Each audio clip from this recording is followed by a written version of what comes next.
Take 5. Gaming feels like it's becoming a luxury sport, and a lot of us aren't invited. With corporations seemingly testing the waters for $80, even $90 games and titles like the next Witcher costing a fortune to make, the message feels crystal clear. Pay up or get out. This is a deliberate shift, turning our hobby from something for everyone into a high-cost club. And if you fail that squeeze, that dread that pops up instead of excitement when a new game is announced, you are not alone. This is the story of how gaming got so expensive in 2026. It's a story of corporate greed, psychological tricks, and the surprising rebellion that's starting to bubble up from our own community. If you ever stare at a new game's price and feel like the industry is leaving you behind, or if you think gaming should be about joy, not just profit margins, then stick around. This is a conversation we all need to be having, because it feels like we are at a breaking point. Section 1. A problem of perception and price. Let's talk about the wound that's still fresh. The death of the $60 game. For years, that was the standard. We could budget for it. It was a price we understood. Then, almost overnight, it was gone. First came the creep to $70, a jump that publishers excused with buzzwords like next-gen experiences and inflation. We complained, but mostly, we paid. We told ourselves it was the cost of progress, but we were being naive.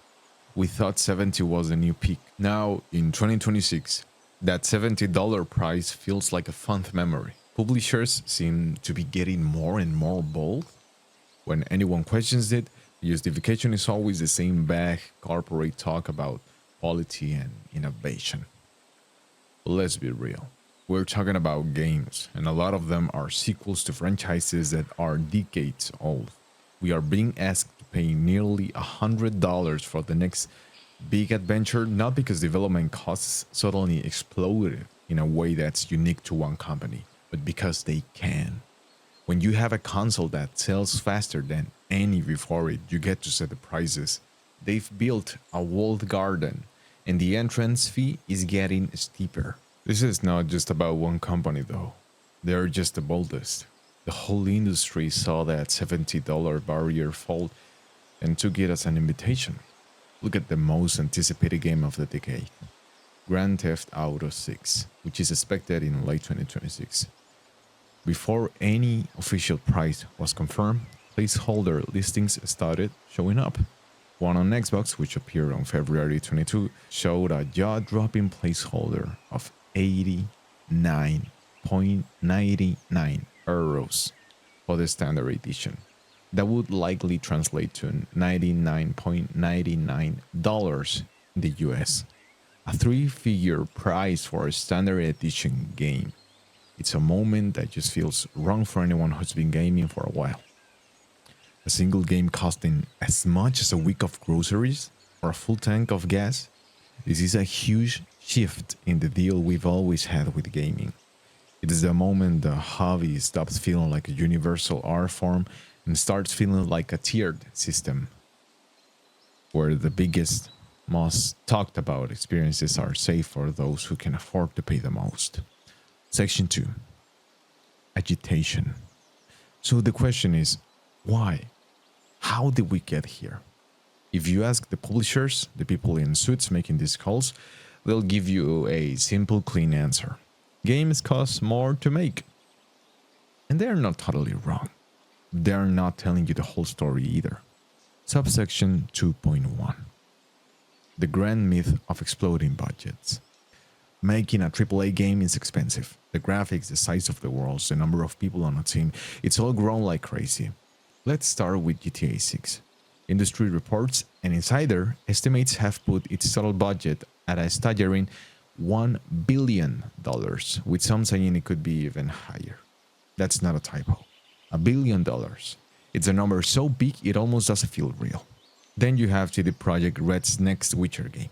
While Dev Inquirer Forecasts based on their past projects suggest its combined development and marketing budget could also be approaching that $1 billion mark. When you hear numbers like that, pushing for an $80 or $100 price tag almost starts to sound logical. $1 billion investment needs a big return. But this is where we have to ask the tough questions. Where is all that money really going? Is $1 billion budget what you need for a masterpiece, or is it a sign of a bloated, unhealthy industry?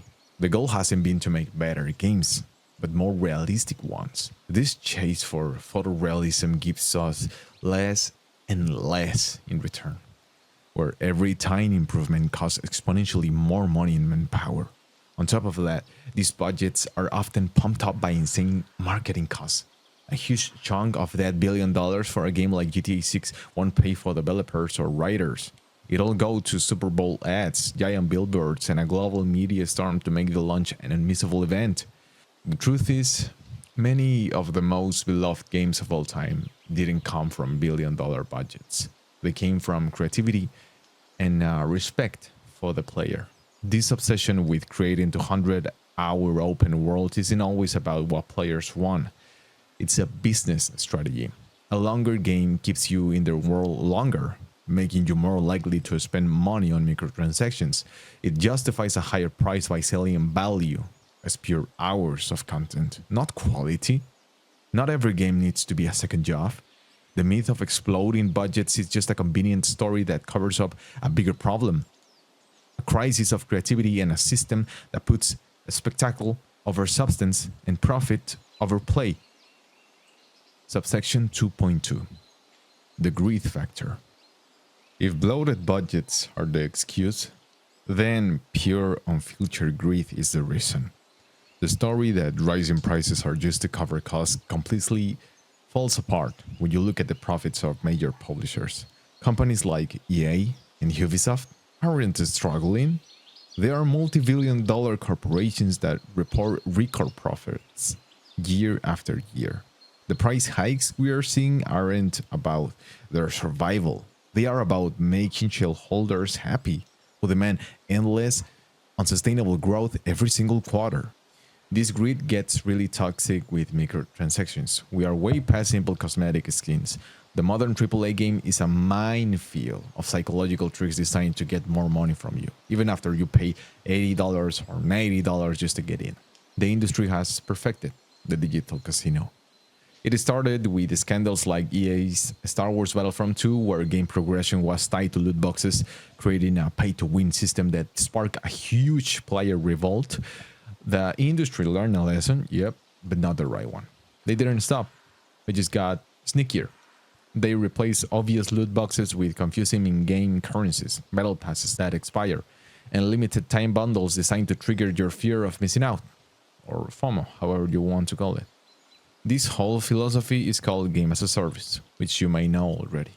It's a shift from selling you a product to selling you a platform. When you buy a game in 2026, you're often not buying the whole thing. You're buying a ticket to an ongoing service that will be constantly updated with new things for you to buy. This is how they get away with charging full price upfront and then keep charging you for months or years. It is the ultimate expression of corporate greed. They want the big upfront sale of a traditional game and the long-term revenue of a free-to-play service. And we're the ones caught in the middle, paying for all of it. Subsection 2.3.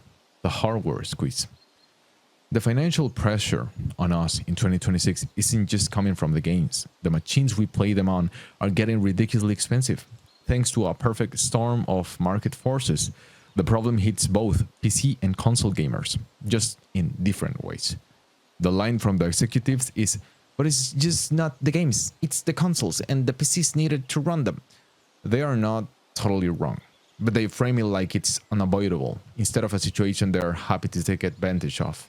For PC gamers, the villain is the AI boom. The AI industry bottomless hunger for high-performance computer parts has wrecked the consumer hardware market completely. GPUs, RAM, and even fast SSDs are being bought up in huge quantities for data centers that are training AI models. These AI companies have deep pockets and are willing to pay top dollar. So manufacturers are prioritizing them over us. And the result? What do you think the result is? A classic supply and demand crisis. We're living through a memory pandemic. Some analysts even predicted RAM prices could jump another 40 to 55% in the first quarter of 2026 alone. It's changing the basic cost of building a good gaming PC. A machine that might have cost $1,500 a few years ago now costs well over $2,000 or even $3,000 for the same performance. Building or upgrading a gaming PC has gone from a hobby to a real luxury. For console players, the squeeze is quieter, but just as real.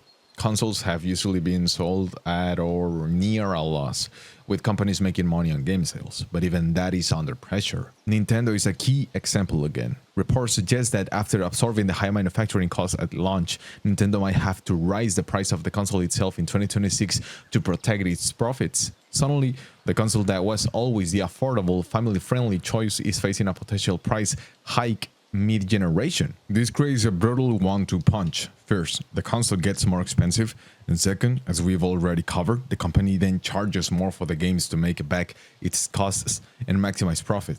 They get you on the way in and they get you every time you buy a game. It's a closed system where the company controls all the prices, and right now they are cranking all of them up. Subsection 2.4. The fear of missing out machine. If big budgets, greed, and the hardware squeeze are the engine driving up prices, then the fuel is a powerful invisible force. The fear of missing out. Fomo. The modern marketing campaign for a AAA game is a masterclass in creating urgency, in my opinion. It starts months, even years before release, with a slow drip of information. I don't know, maybe a cryptic tweet, a cinematic teaser. This fear of missing out is weaponized in a few key ways. For example, pre-order bonuses with exclusive content, making you feel like you'll be at a disadvantage if you wait. Or deluxe editions that offer a few days of early access for an extra $20 or $30, preying on your impatience. Limited time events in a live service games that are gone forever if you're not playing constantly, like in Fortnite. Every one of these is designed to bypass the rational part of your brain that says, maybe I should wait for a sale, and activate the emotional part that screams, I need this now. The rise of streamers and influencers has supercharged this. Millions of people will be watching their favorite creators play these new games live on day one. It creates a powerful experience that is also a multi-hour advertisement. You see the fun they're having, and this psychological war extends to hardware too. The message is you need to upgrade now to be ready. And you see the stunning graphics of a new game and are immediately told your current GPU cannot handle it. This creates a hardware fear of missing out, a panic that if you don't shell out for the latest parts, you'll be stuck with a second-class experience. And the industry creates the problem, graphically demanding games, and then sells you the expensive solution. It's a brilliant and deeply cynical business model that keeps us spending on both software and hardware. Section 3. The solution. So what happens when a giant industry meets a growing resistance from gamers who feel priced out and forgotten? When do we all say enough? The answer, it turns out, is now. And the community's reaction in 2026 is not a quiet surrender. It's a loud, creative, and surprisingly effective rebellion. We are seeing a great diversification of our hobby and a conscious decision to unhook from the AAA hype machine. Subsection 3.1. The power of the wallet vote. For years, we were told we were a captive audience who would complain, but at the end of the day, always pays up. 2026 is the year that story is falling apart, finally. People are now choosing to purchase fewer full-price games at launch and are waiting longer for those games to go on sale. This is the rise of the patient gamer. It is a philosophy, a movement, and a thriving online community. These are players who have opted out of the fear of missing out machine. Subsection 3.2. The indie and AA renaissance. As players get more fed up with the AAA industry, they are turning their attention and money elsewhere. They are rediscovering that creativity and respect for the player aren't just for billion-dollar games. In fact, they are often found in the exact opposite place. Welcome to the renaissance of the indie and AA game. And there's a growing backlash online against what many call corporate slop. It's a rejection of formulaic, bloated, open-world games that feel like they were designed by a spreadsheet. Players are tired of games that don't respect their time, are full of bugs and at launch and try to nickel and dime them constantly. Between the indie scene and the AAA giants is the increasingly important AA space. These are games from mid-sized studios that have great production values but don't have the insane budgets of a GTA or The Witcher. They are the spiritual successors to the focus 15 to 20 hour experiences that were common in the PlayStation 2 and Xbox 360 eras. This isn't about abandoning big budget games. There will always be a place for epic experiences, or however you want to call it. But we are seeing a crucial rebalancing. Gamers are diversifying their gaming diet. They are proving that a great game is defined by its soul, not its budget. Subsection 3.3. The Retro Revolution. And maybe the most surprising and powerful reaction to the hyper-monetized, graphically obsessed world of 2026 is a full-on embrace of the past.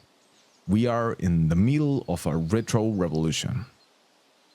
And it's a deliberate choice and a direct rejection of the current state of the industry. But why is this happening now with such force? There are 4 key reasons. First and most obviously is value.